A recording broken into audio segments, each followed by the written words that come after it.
Well, hello again. We hope that you've returned. And if you're watching this, then of course you have returned. But realize this is somewhat difficult to sit and listen to.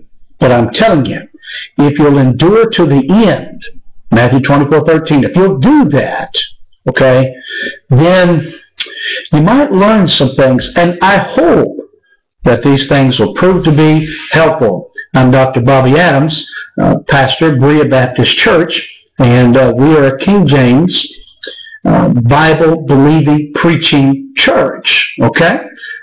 Always have been, and God willing, always will. We're currently dealing with this particular book, the King James Version of 1611, The Myth of Early Revisions by, I'll get this straight, by Dr. David Reagan. Okay? So you can see that. You have King James Version 1629, 1638. In the middle, it's 1611. The bottom, 1762, and then 1769. All right, we're currently reading here and dealing with the changes. Remember, we had dealt with printing changes, spelling changes, and now we're on textual changes. And so we continue, okay, because there is more information. Not only does the character of the changes show them to be nothing more than printing errors, so does their frequency. What does that mean? What are you talking about? Fundamentalist scholars refer to the thousands of revisions made to the 1611 King James Bible as if they were on a par with the present modern versions. They're not. They're altogether different. The overwhelming majority of them are either type style. Remember, we went from Gothic, okay, in Germany, from the Gothic style printing to the Roman type style printing, or spelling changes. The few which do remain are clearly corrections of printing errors made because of the tediness involved in the early printing process that we don't have to worry about today. The sample list given, which 20 of them, remember, above, will demonstrate just how careful Scribner was in listing all of the variations. Yet, even with this great care, only approximately 400 variations are named between the 1611 edition and modern versions. 400. 400. They're named, okay, between those and the editions and 1611 edition and modern copies. Remember that there were 100 variations between the first two Oxford editions, which were both printed in 1611. 100 now. And since there are almost 1,200 chapters in the Bible, the average variation per chapter after 411 years is 1/3. 1/3. One correction per every 3 chapters. These are changes such as chief rulers, plural, to chief ruler, and par bar to at par bar. But there is yet one more evidence that these variations are simply corrected printing errors, the early date at which they were corrected. You need to know that. They found them in an early date. Okay? The character and frequency of the textual changes clearly separate them from modern alterations. But the time the changes were made settles the issue. Absolutely. The great majority of the 400 corrections were made within a few years of the original printing of the King James Bible. Take, for example, our earlier sampling of the 20 corrections listed. One was made in 1613, 2 years after the King James Bible first came off the printing press in 1611. One was in 1616, one was in 1617. 8 were in 1629, 5 in 1638, 1 in 1743, 2 in 1762, 1 change in 1769. What does that mean? That means that 16 out of the 20 corrections, or 80%, were made within 27 years of the 1611 printing. That's hardly the long, drawn-out series of revisions that the scholars would have you to believe. You see, that's what I was told when I was in college. In another study made by examining every other page of Scrivener's Appendix in detail, 72% of the textual corrections were made by 1638. There are no revision issue. There is no revision issue. None whatsoever. The character of the textual changes is that of obvious errors. Okay? The frequency of the textual changes is sparse, occurring only once per 3 chapters. That's a pretty good ratio. The chronology of the textual changes is early, with about 3/4 of them occurred within 27 years of the first printing. All of these details establish the fact that there were no true revisions in the sense of updating the language or correcting translational errors. There were only additions which corrected early typographical errors. Our source of authority for the exact wording of the 1611 authorized version is not in the existing copies of the first printing. Our source of authority for the exact wording of our English Bible is in the preserving power of Almighty God.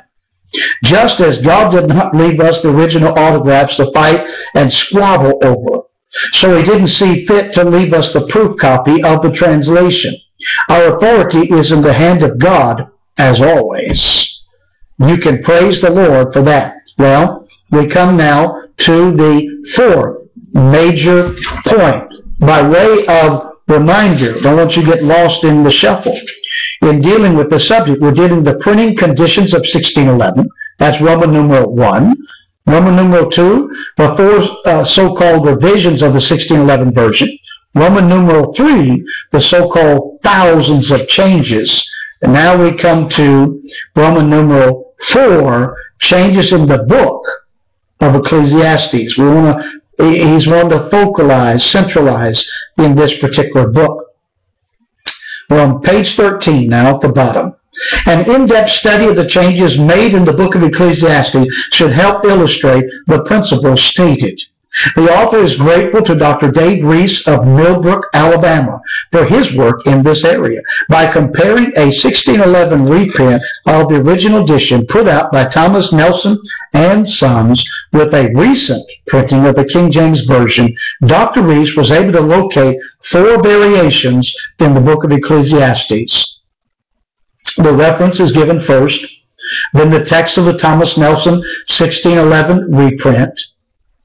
This is followed by the reading of the present editions of the 1611 King James Version and the date the change was made. Here we go. In Ecclesiastes chapter 1 and verse number 5, it originally read, "the place." It was changed in 1638 to "his place." Okay? The place was changed to "his place." Number 2. Of 4 now. In chapter 2, verse 16 of Ecclesiastes, "shall be" was changed to "shall all," A-double-L, be in 1629. Thirdly, in chapter 8, verse 17, "out, comma, yea further" was changed to "out, comma, yet he shall not find it, yea farther" in 1629. We'll read it again. "Out, yea further" was changed to "out, yet he shall not find it, yea farther" in 1629. And then number 4, in chapter 11, verse 7, "thing is it" is changed to "thing it is." Several things should be noted about these changes. The last variation, "thing is it" to "thing it is not mentioned by Scrivener, who was a very careful and accurate scholar. Therefore, this change may be a misprint in the Thomas Nelson reprint. Something to consider. Wouldn't you say? I would. At least it's a possibility. That would be interesting. The corrected omission in chapter 8 is one of the longest corrections of the original printing. Chapter 8, verse 17. But notice that it was corrected in 1629. You see, the frequency of printing errors is average, 4 errors in 12 chapters. Okay? But the most outstanding fact is that the entire book of Ecclesiastes reads exactly like our present editions without even printing errors by the year 1638. That's approximately 411 years ago. By that time, the Bible was being, 350 years ago. I'm a little bit longer than that now. That would be about 380 years ago. By that time, the Bible was being printed in Roman type. Therefore, all, and I mean all, underscore that word all, that has changed in 411 years in the book of Ecclesiastes is that the spelling has been standardized. And as stated before, the main purpose of the 1629 and the 1638 Cambridge edition was the correction of printing errors. And the main purpose of the 1762 and 1769 editions was the standardization of the spelling. Now this ought to be helpful. I know you're just hearing it, but you can get them to tune in here, somebody else that doesn't believe it, or you can take notes, or you can send this by way of a link to them, and they can review this on YouTube, and they can see the evidence for themselves, or they can just get the pamphlet itself. All right? Okay. Moving along. Roman numeral 5. The so-called justification for other revisions. You see, people think, well, the King James translators, well, they revised thousands of times. If they can do it, so can we. And that's all we're doing. We're doing the same thing they did. And if they were here today, then they would do it again. Now this we're going to deal with. The so-called justification for other revisions. Maybe now you see that the King James Version of 1611 has not been revised, but only corrected. But why does it make that much difference? Although there are several reasons why this issue is important, the most pressing one is that fundamentalist scholars are using this myth of past revisions to justify their own tampering with the text. The editors of the New King James Version have probably been the worst in recent years to use this propaganda ploy. Okay? Who? The New King James Version. Who put that out? Thomas Nelson and Sons. All right. In the preface of the New King James, this is what they stated. For nearly 400 years, and throughout several revisions of its English form, the King James Bible has been deeply revered among the English-speaking peoples of the world. In the midst of their flowery rhetoric, they strongly imply that their edition is only a continuation of the revisions that have been going on for the past 375 years. This implication, which has been stated directly by others, could not be more false. To prove this point, we're going to go back to the book of Ecclesiastes again. An examination of the first chapter in Ecclesiastes in the New King James Version reveals approximately 50 changes, 50, from our present edition. In order to be fair, spelling changes. Cometh is changed to comes, C-O-M-E-S. Labor, L-O-B-O-U-R, was changed to labor, and the U is gone, L-O-B-A-R. Things like that. Those are not included in this count. That means there are probably about 600 alterations in the book of Ecclesiastes and approximately 60,000 changes in the entire Bible. Remember, they got to make at least 60% changes in order to call it a version and to receive the royalties. Okay? If you accuse me of including every recognizable change, you are correct. But I'm only counting the sort of changes which were identified in analyzing the 1611 King James Bible. It's only fair. That's what they do to us. Still, the number of changes is especially baffling for a version which claims to be an updating of the vein as earlier revisions, claiming to do the same things the King James Bible translators did, you know. According to the fundamentalist scholar, the New King James, now get that new. Forget the old. Give us the new. That's what they're saying. We've given you a new one. It's still King James Bible, but we've given you a new one. What audacity. What pride they have. Okay? According to the fundamentalist scholar, the New King James is only a fifth in a series of revisions. Then pray tell me how 4 revisions and 411 years brought only 400 changes. 400. While the 5th revision brought about 60,000 additional changes. Explain that one. 400 changes in 411 years. Okay? That's what it's been so far. 411 years since it came out. 401, excuse me. 401. This is 2012. Forgive my math. But that's amazing. 400 changes in 401 year. While the 5th revision, the New King James, has 60,000 additional changes. Explain that. That means that the 5th revision, as they're calling it now, made 150 times more changes than the total number of changes in the first 4. That's preposterous. It's ridiculous. Not only is the frequency of the changes unbelievable, but the character of the alterations are serious. Although many of the alterations seem harmless enough at first glance, many are much more serious. The editors of the New King James Version were sly enough not to offer the most serious blunders of the modern versions. They didn't do exactly what the modern versions, the other modern versions.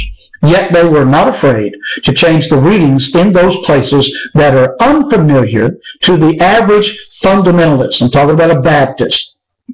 In these areas, the New King James Version is dangerous.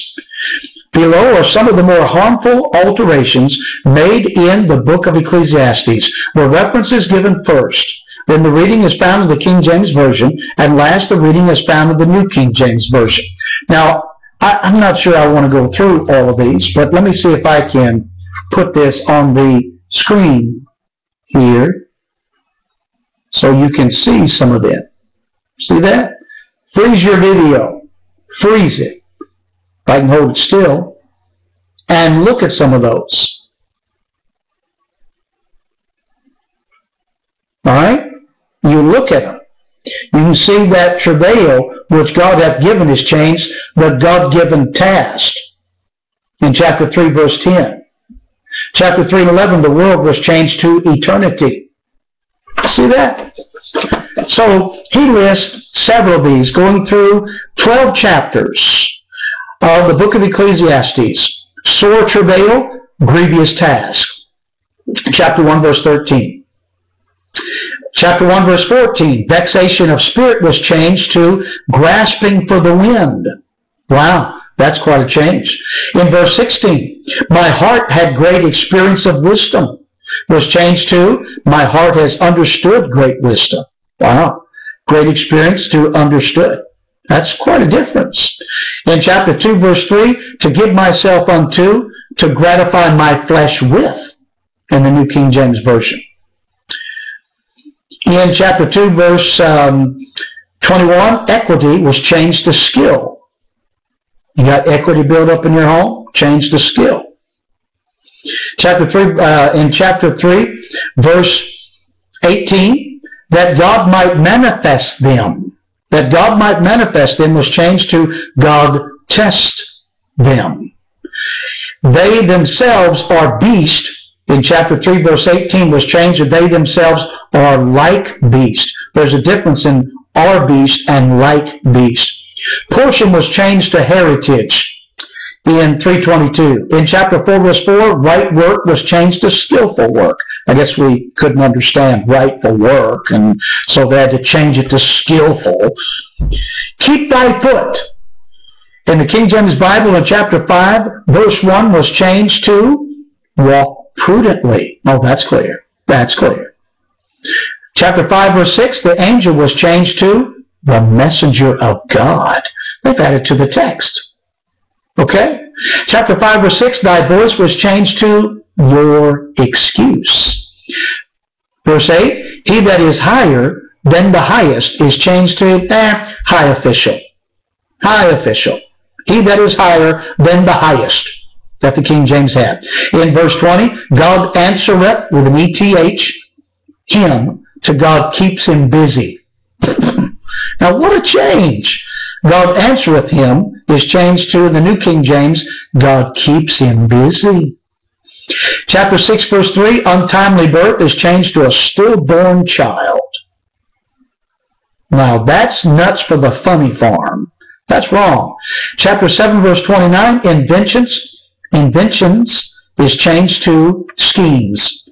Boldness is changed to sternness in chapter 8, verse 1. Verse 10, the place of the holy is changed to the place of holiness.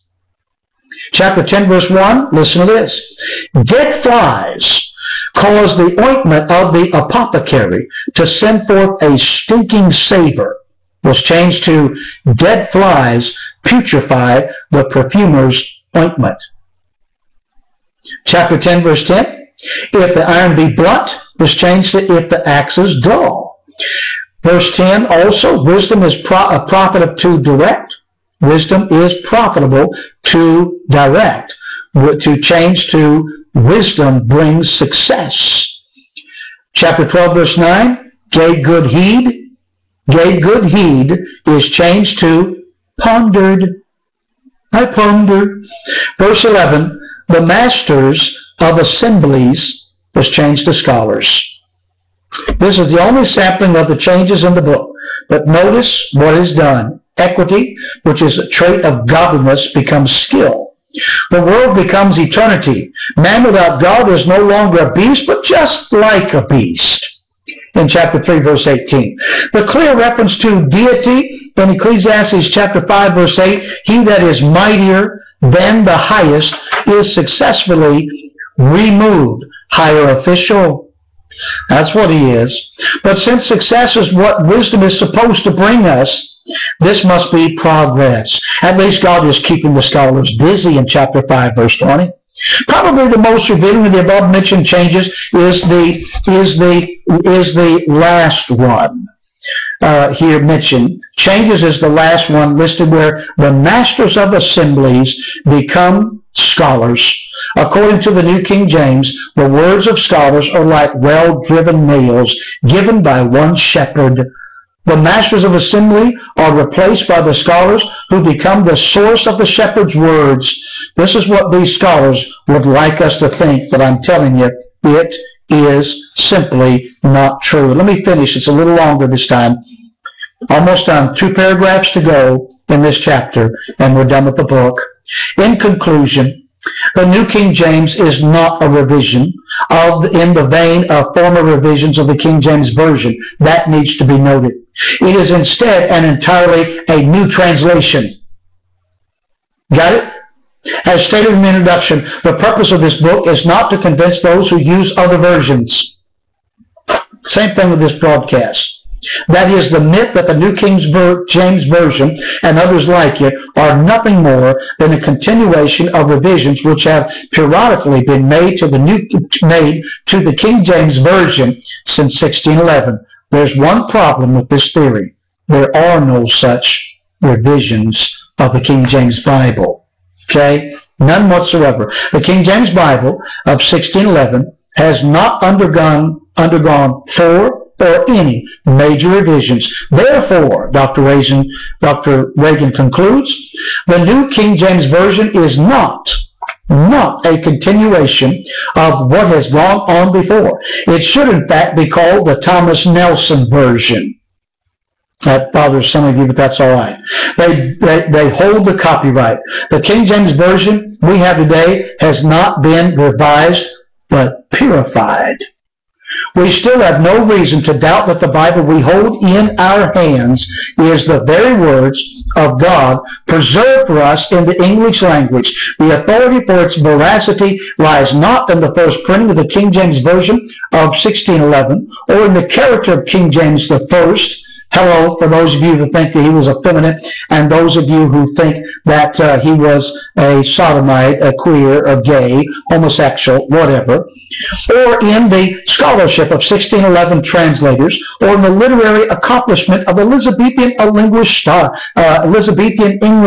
of writing, or even in the Greek received text or the Masoretic received text. Our authority for the infallible words of the English Bible lies in the power of the promise of God to preserve His Word. God has the power. He gave His Word, and great was the company that published it. Dr. Bobby Adams, pastor of Berea Baptist Church in Trenton, Tennessee. Thank you for listening.